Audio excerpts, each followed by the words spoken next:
This is the story of a boy who vanished one October night.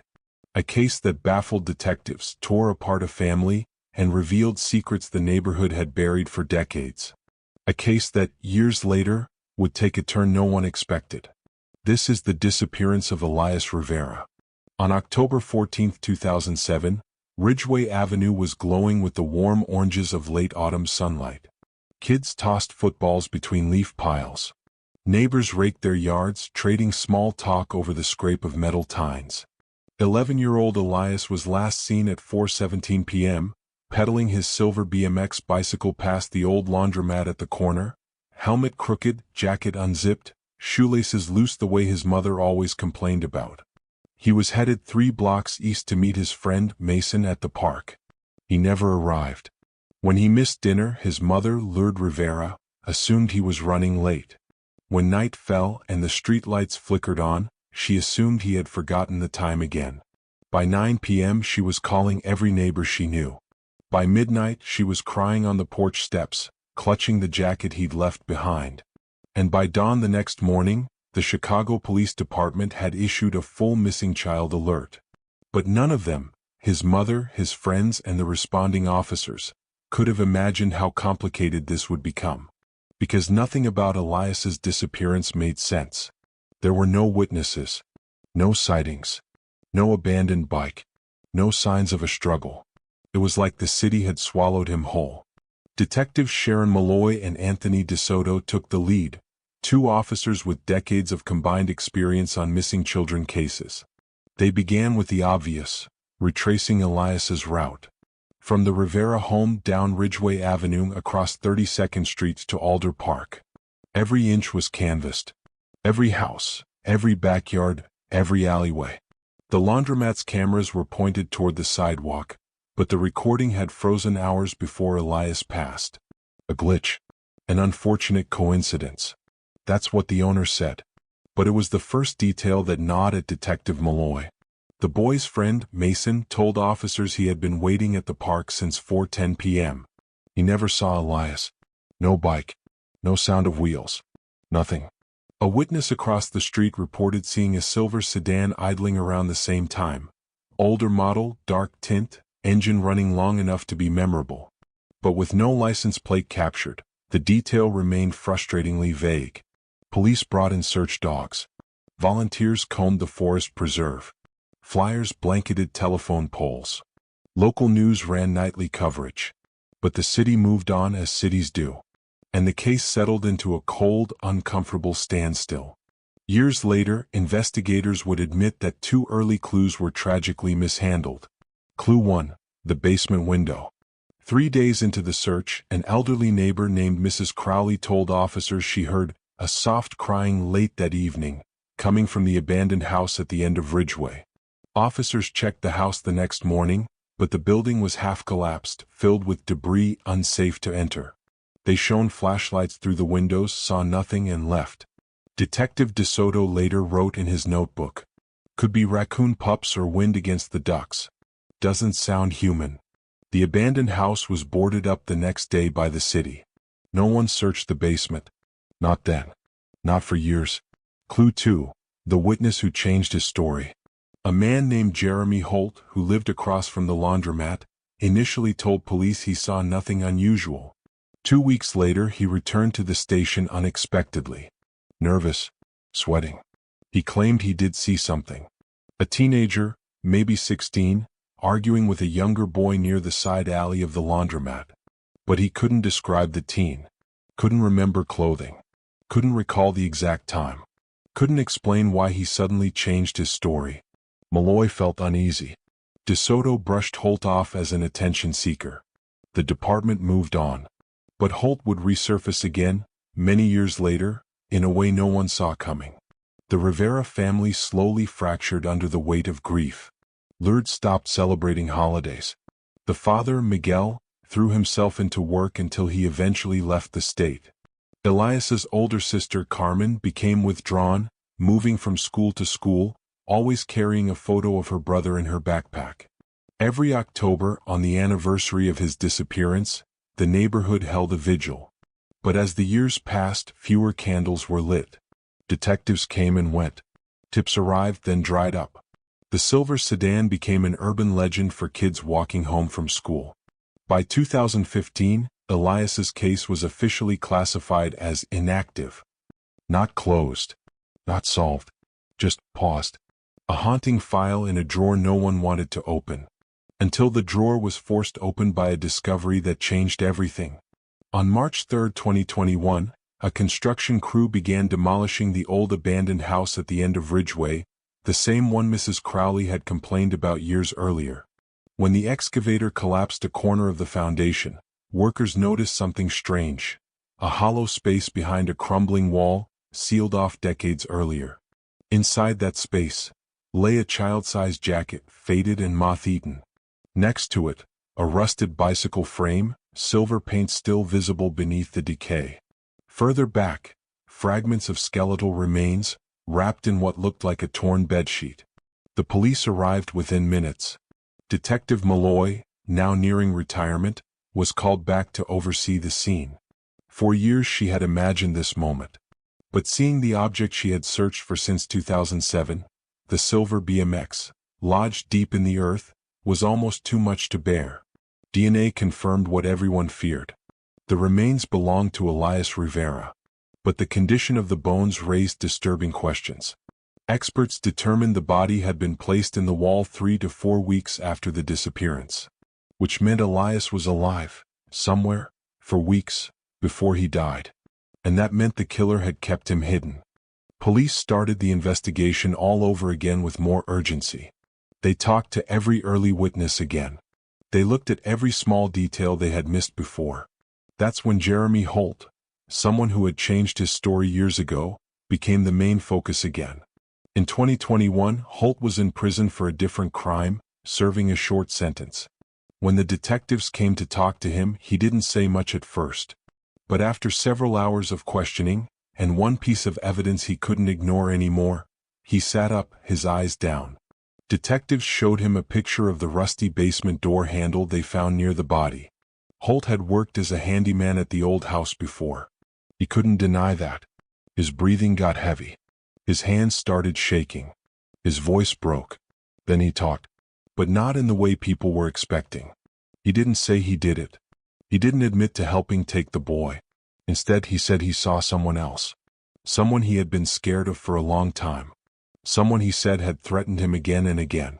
Someone who, according to Holt, had been using the old house long before Elias went missing. When asked who that person was, Holt whispered, "You already know who it is. You talked to him back then. You just didn't realize who he really was." He then asked for witness protection before saying anything else. But that same night, before he could be moved, Jeremy Holt was found unconscious in his cell. The official report said it was an overdose. Detective Malloy never believed that.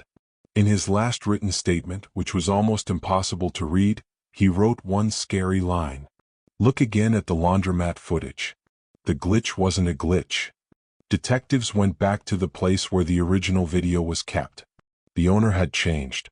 The equipment was old and had been replaced a long time ago. But the old hard drives, labeled dusty and forgotten, were still in storage.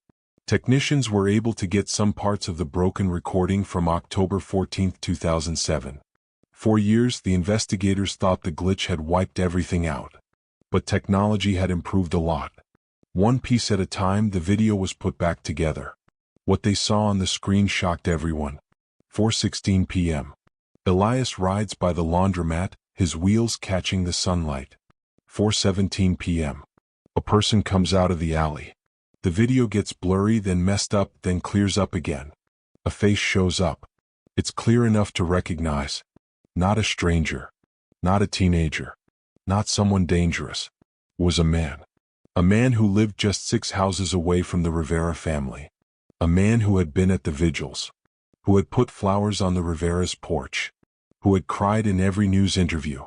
Who had helped search for the boy. Who had prayed with the family. A man who had been considered part of the grieving community. A trusted neighbor. A family friend. When detectives checked his old police records, they found something that changed everything. His real name wasn't the one he had given to the neighborhood. In 2002, he officially changed his name legally. Before that, he had been connected, though not officially accused, to a similar case where a child went missing in a different state. But that wasn't the most troubling part. The video they found didn't stop when Elias was taken into the alley. There was more. Something even more alarming. Something that would bring up a bigger question than just the boy's death. In the corner of the video, barely visible in the glass door, there was another person watching the whole thing happen, standing completely still, not trying to stop it. Just a shadow. A shape. A second person who had seen everything. Detectives tried to make the reflection clearer as much as they could. The image was clear enough. It was someone from the Rivera family. Someone who shouldn't have been there. Someone who, according to all previous statements, had a solid alibi. Detective Malloy reviewed the final frame of the footage 20 times before she picked up the phone. Her hand shook as she dialed the Rivera family. Because the person in the reflection, the silent witness to the abduction, was connected to Elias in a way that would destroy everything the family believed. Malloy prepared herself to deliver the news. But before she could speak, Lourdes Rivera answered the phone with a trembling voice. "Detective, I need to tell you something," she said. "There's something I've kept secret since the night Elias disappeared." Malloy froze. Lourdes whispered, "I recognized the man in the footage too. I recognized him that same night. I just never told you, because he wasn't alone." Malloy swallowed hard. "Who was with him, Lourdes?" There was a long silence. Breathing on the line. A quiet sob. Then, "My husband saw everything." The call disconnected. And that was the moment Detective Malloy realized.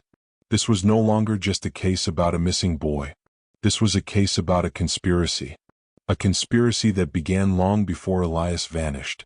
A conspiracy that even now wasn't finished. Malloy drove straight to the Rivera home with his lights off and sirens quiet. She found Lourdes, shaking at the kitchen table, looking at a cup of tea she hadn't touched. "He didn't just see," Lourdes whispered, her voice trembling. "He knew. He knew who took Elias." For 14 years now, the disappearance of Elias Rivera stood as one of Chicago's most haunting mysteries. Now, with a newly recovered video, a dead witness, and a suspect on the run, the truth began surfacing from places no one wanted to look. And at the heart of that truth was a man who had been silent for too long, not because he didn't know what happened, but because he feared what his own past might unleash. The night Lourdes Rivera called Detective Malloy, her voice cracked with a confession she had held for 14 years. "My husband saw everything that night. He didn't stay quiet because he was scared of Calvin hurting us," she whispered. "He stayed quiet because of something he and Calvin did, long before we moved here." Malloy froze. The revelation was not one she expected. Lourdes slid an envelope across the table. Inside, a faded photograph of Miguel and Calvin years younger, standing beside each other in front of a rundown warehouse. "Before we had kids, before we moved to Ridgeway, Miguel and Calvin were accomplices in crime. Petty theft. Break-ins. Nothing violent, according to Miguel. But enough to destroy our family if the truth ever came out." Malloy's voice was tight. "And Calvin used that against him?" Lourdes nodded, tears welling down her eyes. "When Elias went missing, Miguel knew right away who took him. Calvin came to him the next morning. Told him if he talked to the police, he'd expose everything. All of it. The crimes. The old records. The past Miguel buried." Lourdes shook her head. "He thought staying silent would protect us. Protect our daughter. Protect our stability. But it cost us our son." Malloy closed her eyes. The motive finally made sense, and it was more tragic than she imagined. Police tracked Miguel Rivera to a rented room above a convenience store. He didn't resist. He didn't lie. He simply sighed as if relieved the chase was over. At the station he asked only one thing. "Please, don't blame Lourdes."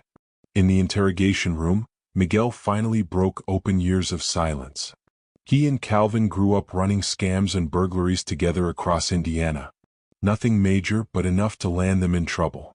Eventually Miguel got caught. That night, waiting in handcuffs, he swore he would change. He served his short sentence. Cut ties with Calvin. Moved to Chicago. Married Lourdes. Became a father. He built a new life. But one day that old life moved in 6 houses down. I thought it was over, Miguel whispered. I thought I left it behind. But Calvin never really let me go.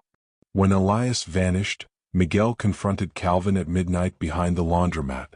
Calvin didn't deny it. He just smiled and said, "You talk, and I ruin you. I ruin your wife. I ruin your daughter. You'll lose everything." And Miguel froze. "I should have gone to the police," he said, voice shaking. "But I was a coward. I let fear win." Malloy stared at him, heart heavy. "You didn't take Elias," she said softly. "But your silence helped Calvin. And that has consequences." Miguel nodded. He knew. With Miguel's testimony and the recovered footage, officers obtained a warrant for Calvin Rusk. But he was already gone. His home emptied. Phone wiped. Car abandoned by the river. Technicians traced a burner phone to a retired Ridgeway officer, a man Calvin had bribed years earlier during smaller crimes. Under pressure, the former officer cracked. Calvin talked about a place he kept, in the woods, in southern Illinois. A task force was deployed. The cabin in Shawnee National Forest stood hidden under dense pines, windows boarded, smoke still curling from the chimney. Malloy, DeSoto, and federal agents surrounded the property. Inside, Calvin sat at a table as if expecting them. "You're late," he said calmly. Officers cuffed him, but he turned to Malloy with an unsettling grin. "You think Miguel told you everything?" "Detective, he left out the best part." Malloy's jaw tensed. "He walked away," Calvin said. "But I didn't. While he played house, I kept things going. And he knew it. He always knew it." "Why did you take Elias?" Malloy demanded. Calvin leaned close. "To remind him that the past never disappears." They dragged him out before he could say more. Back in Chicago, forensic teams finished analyzing the hidden basement chamber. It was clear. Elias had been kept alive for days. There were water buckets, stale scraps, and small footprints in dried mud. The cruelty was undeniable. The intent unmistakable. But nothing connected Miguel to the crime beyond his silence and his history. And for the first time in 14 years, Malloy felt the case tightening, like a net finally closing. The trial drew crowds that filled the courthouse steps. The prosecution presented everything: the video, the basement, the threats, the timeline, Miguel's confession of past crimes, and proof of Calvin's manipulation. Miguel testified, voice steady but full of grief. "I wanted to protect my family," he admitted. "In doing so, I failed my son." The courtroom fell silent. The defense crumbled under evidence and Calvin's chilling indifference. When asked for a final statement, Calvin only said, "He should have kept running." After 3 weeks, the jury returned.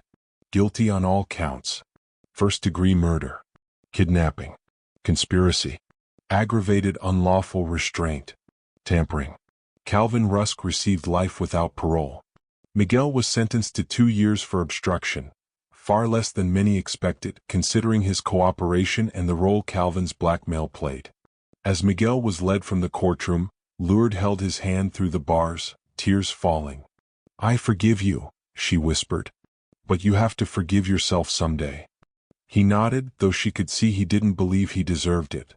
Elias Rivera was laid to rest with a ceremony that brought the entire neighborhood together. Children released white balloons. Neighbors stood in silence. And Detective Malloy placed a small toy plane, Elias's favorite, on the memorial stone.